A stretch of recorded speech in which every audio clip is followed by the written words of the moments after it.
નમસ્કાર મિત્રો, સ્વાગત છે તમારું અમારી ચેનલ ગુજરાતી વાતમાં। મિત્રો, જ્યારે પણ કોઈ મનુષ્યનો સારો સમય આવવાનો હોય ત્યારે તેને શાસ્ત્રો મુજબ અમુક સંકેતો મળવા લાગે છે। આજે આ વિડીયોમાં આપણે એવા જ 15 સંકેતો વિશે વાત કરવા જઈ રહ્યા છીએ કે જે 15 સંકેતો આપને મળી રહ્યા છે તો સમજવું કે હવે પછીનો જે સમય આવશે તે આપના માટે ખૂબ જ સારો હશે અને આપની દરેક પ્રકારની સમસ્યા દૂર થશે। પછી તે સમસ્યા સેહતની હોય કે પછી ધન દોલતની કે નોકરી ધંધાની હોય, જ્યારે પણ સારા સમયની શરૂઆત થવાની હોય છે ત્યારે અમુક સંકેતો શાસ્ત્રો મુજબ આપણને જોવા મળે છે। તો ચાલો જાણીએ કે કયા કયા 15 સંકેતો આપણને મળે છે। ખાસ દરેક ભાઈઓ બહેનો તેમજ વડીલો આ વિડીયોને અંત સુધી નિહાળજો। આ વિડીયો આપના માટે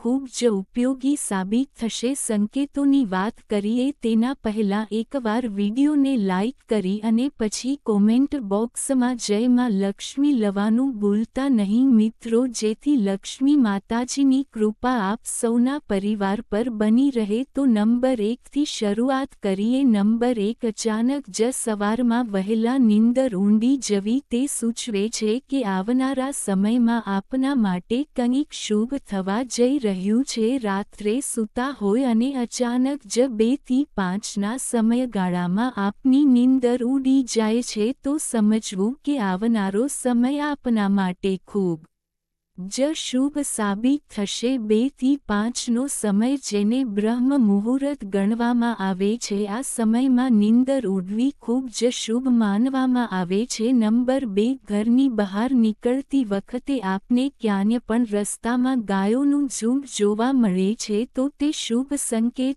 છે કે આપ જે પણ કામે જઈ રહ્યા છો તેમાં પૂરેપૂરી સફળતા મળશે અને નોકરી ધંધા પર જઈ રહ્યા છો તો આવનારા સમયમાં નોકરી અથવા તો ધંધામાં બરકત આવશે। નંબર 3, જો તમારે કોઈ પાસેથી પૈસા લેવાના હોય અને સવારમાં તેનો કોલ તમારા પર ફોન આવે છે અને તમને પૈસા માટે કહે છે તો પણ આ એક સંકેત છે કે આવનાર સમયમાં નાણાકીય બાબતમાં તમને ખૂબ જ લાભ થશે। તેમજ જો આપના પૈસા કે ક્યાંક રોકાયેલ છે તો થોડા જ સમયમાં તે આપને મળી જશે। નંબર 4, કોઈપણ જગ્યાએ પાકીટમાંથી કે ખિસ્સામાંથી પૈસા કાઢતી વેળાએ જો તમારા પૈસા નીચે પડે છે તો સમજવું કે આવનારા સમયમાં તમને ધન લાભ થશે। આ એક સંકેત છે કે લક્ષ્મી માતાજીની કૃપા આવનારા સમયમાં આપ પર બનવાની છે તો ખાસ આવા સમયમાં મનોમન લક્ષ્મી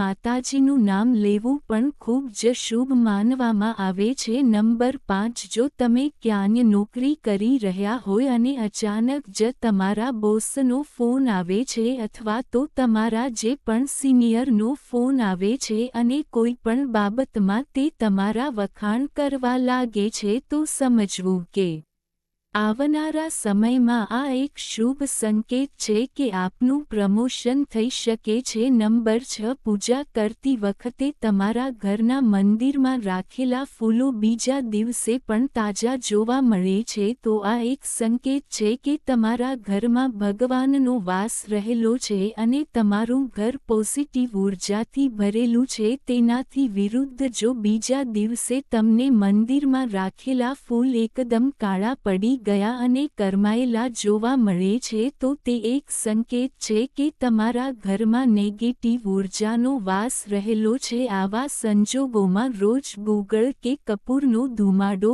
ઘરમાં કરવો જોઈએ અને ઘરમાં પૂજા પાઠ પણ કરવા જોઈએ। નંબર 7, ઘરના આંગણે રાખેલા બૂટ અને ચપ્પલ વેરવિખેર પડ્યા હોય તો તેને વ્યવસ્થિત રીતે ગોઠવીને રાખવા જોઈએ। આવી રીતે અવ્યવસ્થિત પડેલા બૂટ અને ચપ્પલથી માતા લક્ષ્મી નારાજ થાય છે અને તમારા ઘરમાં સારા સંકેતો મળતા નથી। તેનાથી વિરુદ્ધ ઘરમાં કંકાશ વધે છે, એટલા માટે ખાસ જે પણ પગરખાં હોય છે તેને વ્યવસ્થિત જગ્યા પર રાખવા જોઈએ। નંબર 8, આપના ઘરમાં રોજ ઘર કંકાશ થતો હોય અથવા તો નાની બાબત પર ઝઘડા થતા હોય તો 2 થી 3 દિવસે એકવાર ઘરમાં ગુગળનો ધૂપ જરૂરથી કરવો જોઈએ. આવું કરવાથી ઘરમાં નેગેટિવ ઉર્જાનો પ્રવેશ થયો હોય તો તે બહાર જતી રહે છે અને રોજ સવાર સાંજ ઘરમાં નિયમિત રીતે પૂજા પાઠ કરવા જોઈએ. નંબર 9 જ્યારે પણ તમે બહારથી આવો તો ઘરે આવતાની સાથે જ ખાસ હાથ પગ અને મોં ધોવાની આદત રાખો. આવું કરવાથી બહારથી આવેલી કોઈપણ નેગેટિવ ઉર્જા આપણા ઘરમાં પ્રવેશ નહીં કરે. નંબર 10 મંદિર માટેનો કોઈપણ સામાન આપ જ્યારે પણ ઘરે લાવો છો તો પહેલાં તેને બહાર રાખીને 1 કે 2 અગરબત્તી તેના ઉપર કરવી ખૂબ જ શુભ માનવામાં આવે છે. આવું કરવાથી ઘરમાં પ્રવેશથી પોઝિટિવ વસ્તુ સુરક્ષિત રહે છે. નંબર 11 ઘરમાં આવેલા મહેમાનનું ક્યારે પણ અપમાન ના કરવું જોઈએ. જો આપના ઘરે આવેલા મહેમાનનું અપમાન આપ કરો છો તો આનાથી ધનના દેવતા નારાજ થાય છે. મહેમાનને હંમેશા અતિથિ દેવો ભવના સૂત્રથી સન્માન કરવું જોઈએ. મહેમાન આવવું તે ઘર માટે ખૂબ જ શુભ માનવામાં આવે છે. નંબર 12 આપના ઘરમાં નાના સિક્કાઓ અને ચિલ્લર પૈસાઓ જ્યાંને ત્યાં રખડતા જોવા મળે છે તો તે લક્ષ્મીજીનું અપમાન છે. ઘરમાં જોવા મળતા સિક્કા અને નોટો હંમેશા સાચવીને રાખવા જોઈએ. તમે તેને મંદિરમાં પણ રાખી શકો છો. તેનાથી લક્ષ્મી માતાનું અપમાન થતું નથી અને ઘરમાં ક્યારેય ધનનો અભાવ પણ થતો નથી. નંબર 13 જ્યાં પણ ઘરમાં સવાર સાંજ ભક્તિમય ગીતો અને ભજન ગવાતા હોય છે તે ઘર માટે ખૂબ જ શુભ માનવામાં આવે છે. આવા ઘરમાં માં હંમેશા ભગવાનનો વાસ રહેશે તેમજ પરિવાર હેમખેમ રહેશે. નંબર 14 રોજ નિયમિત રીતે ચોખા ઘીનો દીવો ભગવાનને કરવામાં આવતા ઘરમાં ક્યારેય પણ નેગેટિવ ઉર્જાનો વાસ થતો નથી. જે ઘરમાં નિયમિત રીતે અગરબત્તી અને તુલસીના છોડની પૂજા થાય છે તે ઘરમાં હંમેશા સુખ અને શાંતિ રહે છે. નંબર 15 હંમેશા ખાતરી કરો કે કરનારના મંદિરની સાફ સફાઈ રોજ થતી રહે.